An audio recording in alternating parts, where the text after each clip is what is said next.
Good afternoon, everybody. Vijay, thank you very much for the invitation, and congratulations on 30 years. And I wish you 30 more years coming up. So we only have 20 minutes, so I'm just going to go through my slides here. I know you have been PowerPoint to death all day, so here's a few more. So the topic that I was asked to talk about is in dealing with the what do we do with nuclear waste? Okay. We talk about recycling. We talk about sustainable energy. You know, if you look at the nuclear industry, this is the perfect one. And let's go through a little bit of the history. And if you all, I know you all know this. You know, the nuclear age started with the bomb. Okay. So from that time on, if you look at all of the uses of nuclear and what a lot of the public has not considered are all the positive parts of the nuclear industry. You know, whether it's medical, whether it's energy, instrumentation, and so on, right? However, this is such a big deal for us that, you know, how are we doing the thinking, and what's the question on policy? Okay, what have we done throughout our processes, and what are we doing with the waste? So this picture up here is at the Hanford site in the 60s. This one here is at Sellafield in the UK, and those, if you cannot really see it, that's actually in pools of water. Okay. That also is up at Hanford, Department of Energy site. That's also in the 60s. And this is a photo of the waste that was stored, also started in about 1965 in Idaho National Labs.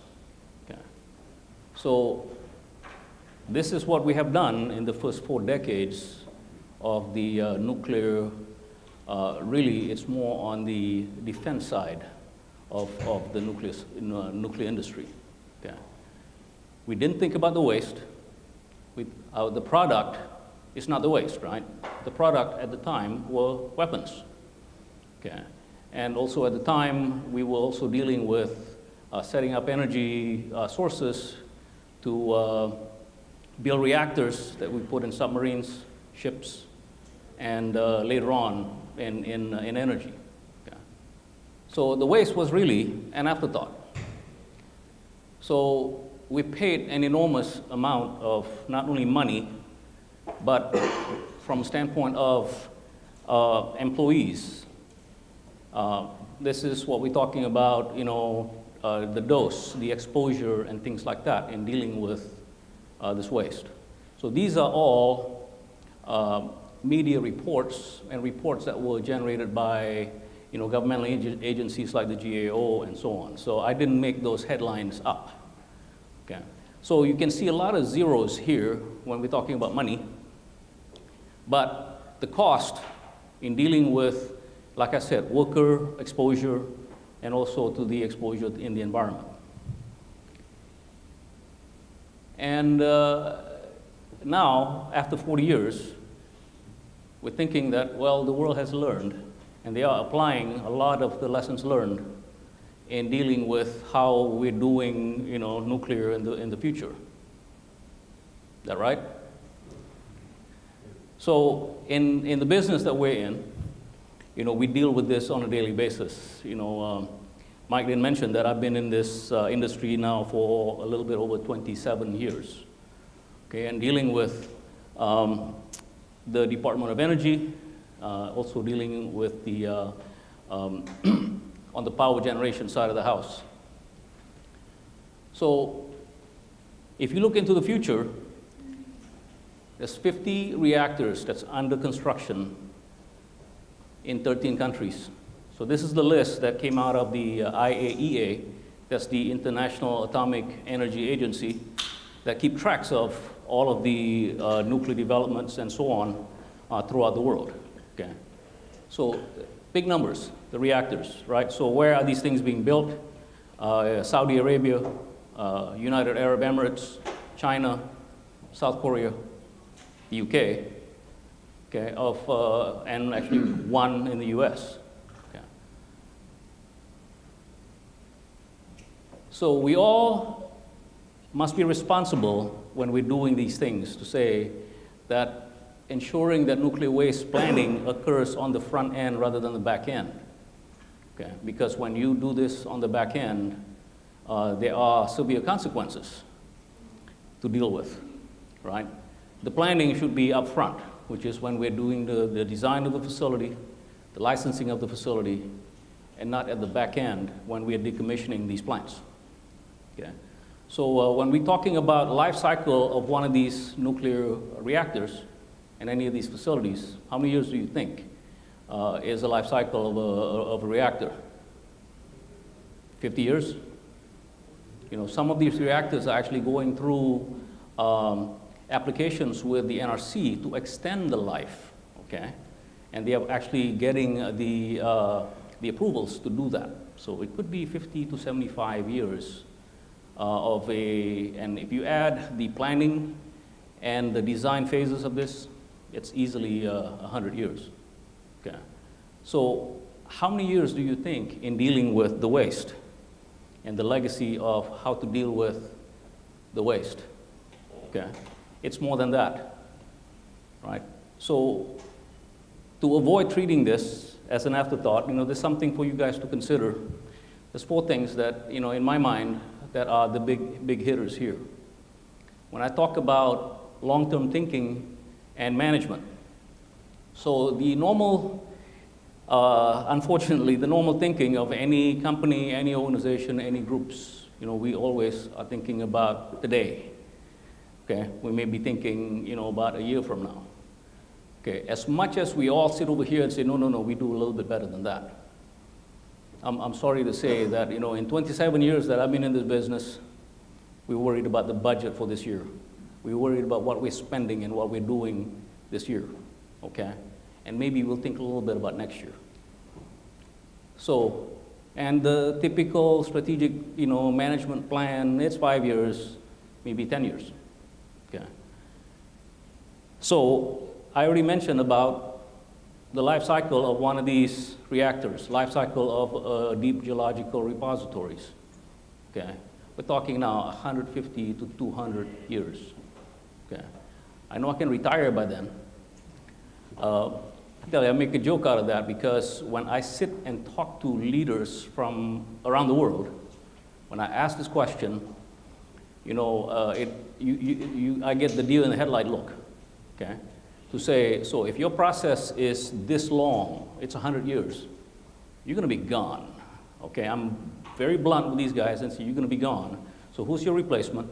Will they have the same thinking? You know, will they now continue on implementing that strategic plan that you already have in place, or are they going to change it? And by the way, it's not just you.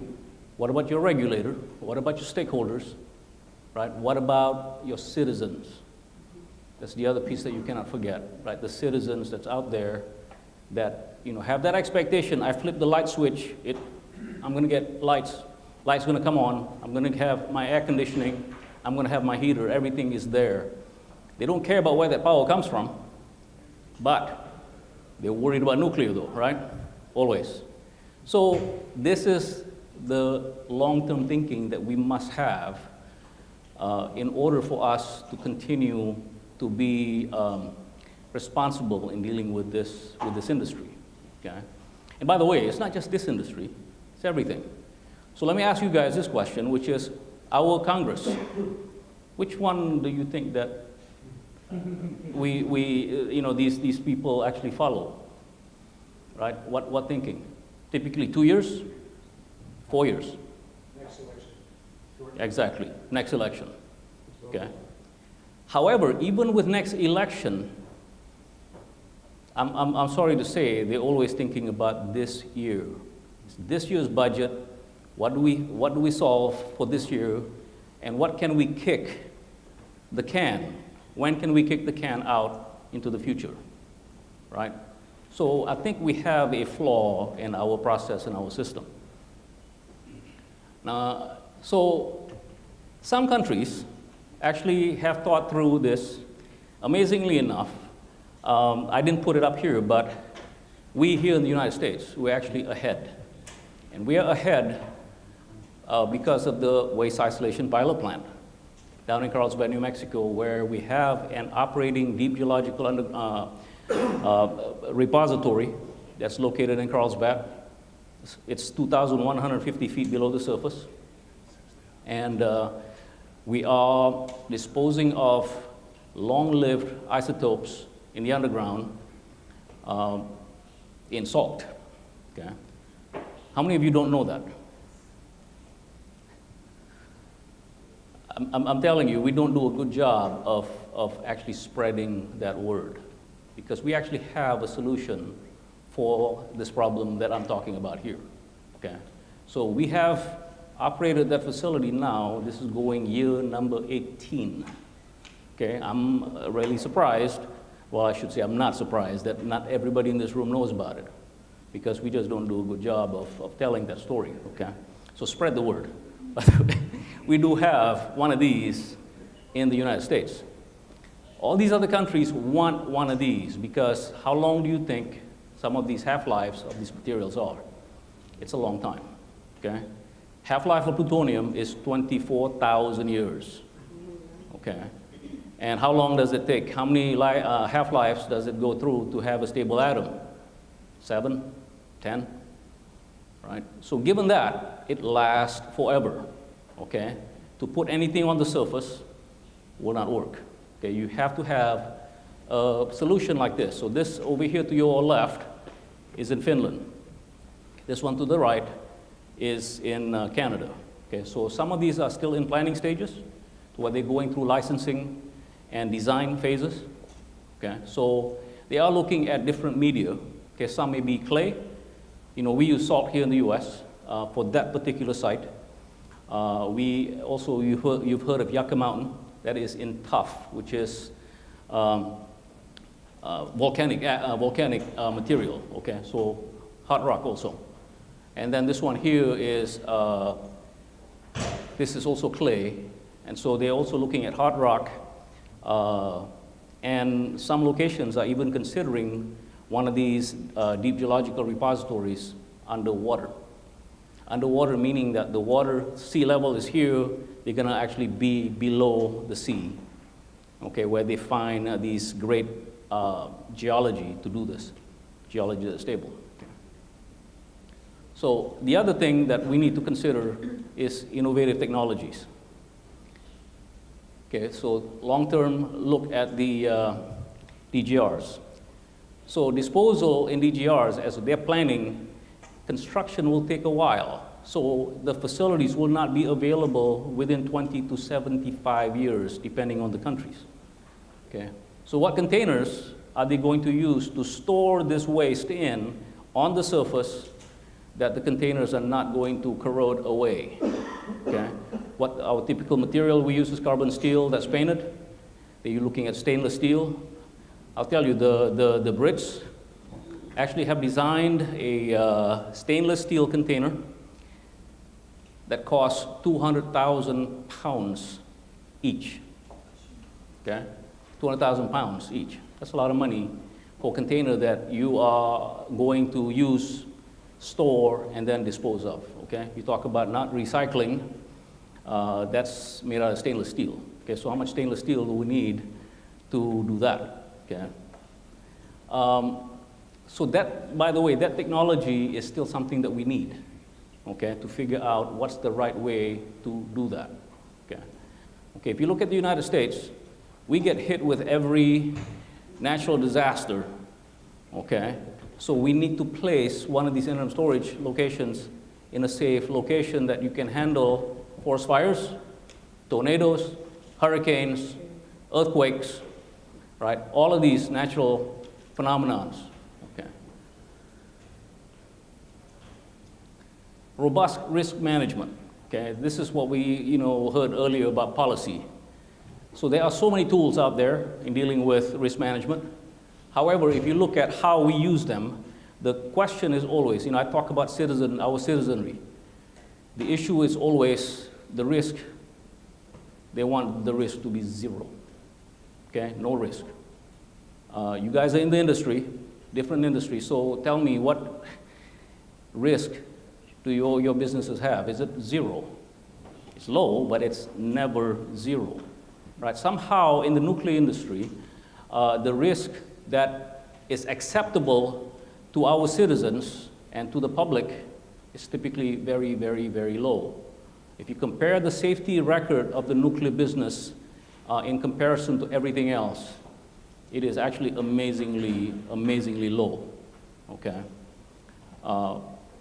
But every single time when we sit over here and we say, hey, I gotta lower my risk, it costs you billions of dollars to lower that risk. It's already low, and you're saying, I gotta cut it another 20%, I gotta cut it another 10%. Okay, so what's the benefit are you getting out of that investment? Typically, not much. Okay. Diligent application of safety. So these are workers that's actually doing this. And this is what I love about working with companies like VJ Technology, mobile characterization services, and so on. What we do is we avoid opening these containers that's been packaged many, many years ago. So we use non-destructive techniques to look at what's inside of the containers without opening it up.